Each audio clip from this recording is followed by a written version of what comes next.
What is the role of loyalty in a friendship?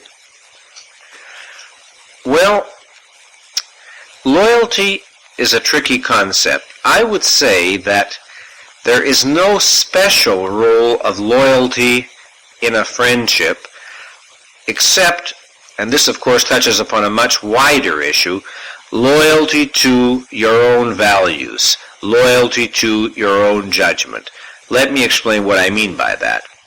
Suppose that you have a friend whom you admire and whom you judge to be a very good person. And you go to a party where you hear him falsely maligned or insulted or attacked. Then I would say that you have a moral responsibility to speak up on his behalf, to challenge the false or slanderous statements being made about him. But I wouldn't see that as an issue of personal loyalty to the friend. I would see it as an issue of your sticking up for your own principles, your own convictions, and your own values. I think it's a very misleading and even harmful way to think of it in terms of a loyalty to him. It's a loyalty to your own values. Let me give another example. I might have some friend who was in trouble. Maybe some adversity hit him and he came to me desperate. He needed a loan.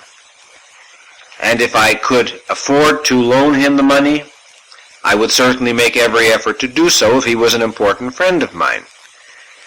There again, I wouldn't be thinking of it in terms of loyalty to him. But if this is somebody to whom I attach importance, if that person embodies values that are important to me, then I act on that in my behavior. I don't just talk about it. And if he's in trouble financially and I can afford non-self-sacrificially to help him, why then I do so. But the principle is between me and my values. In the literal sense, it's not even between me and the friend, except in one very special sense in which it obviously is. Now, if you understand this much, then you'll be able to see the ways in which the concept of loyalty might be abused. Suppose, for example, that you heard someone saying something about your friend, unflattering, but which you knew to be true. Why then, you couldn't deny it reasonably. You couldn't protest and say it's not true.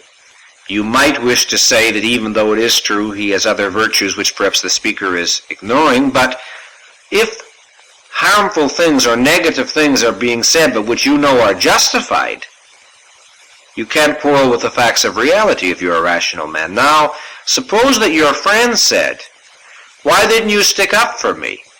Why weren't you loyal to me?" Well, then he would be using the concept of loyalty in a very immoral way, because he would be there implying that loyalty to a person somehow is to be above truth, justice, honesty.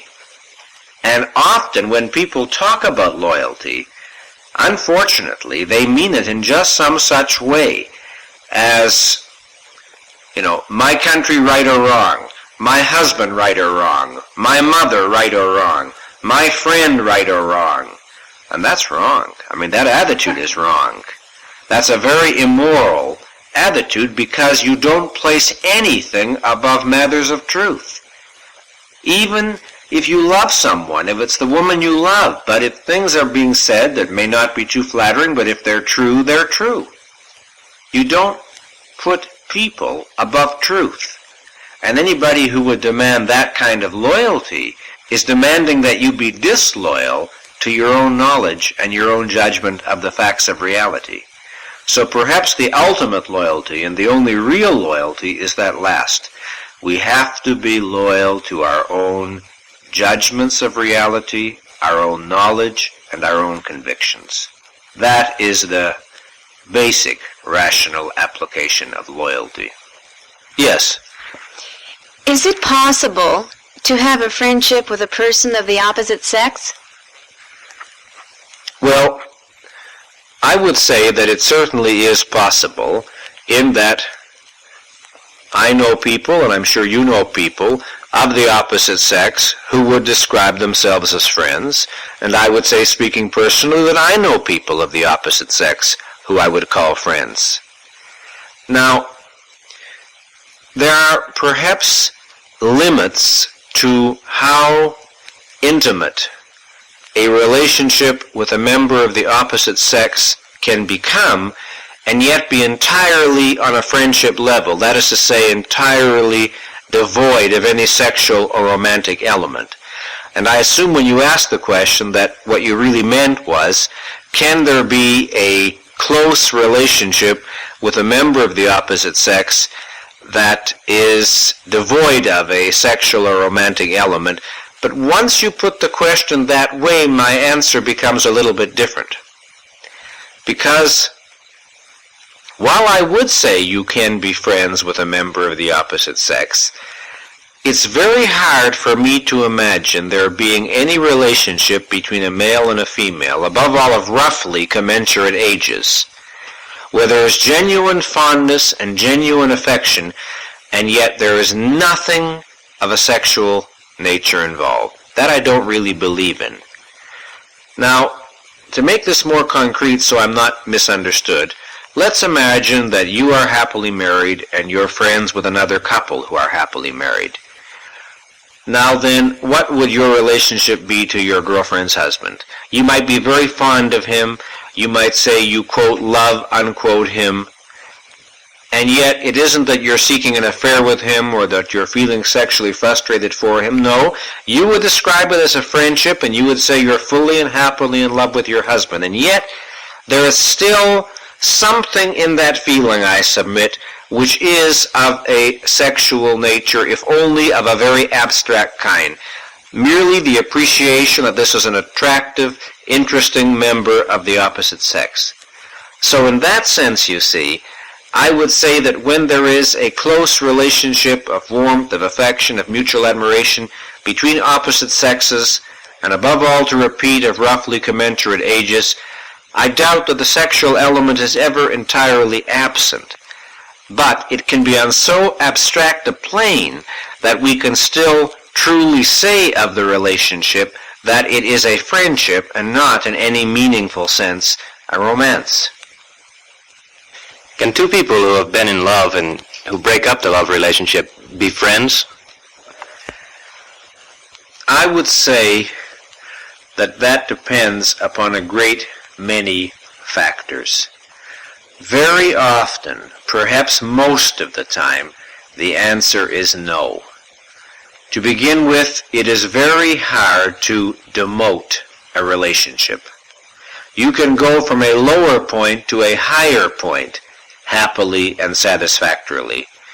It's very hard emotionally to go from a higher point to a lower point.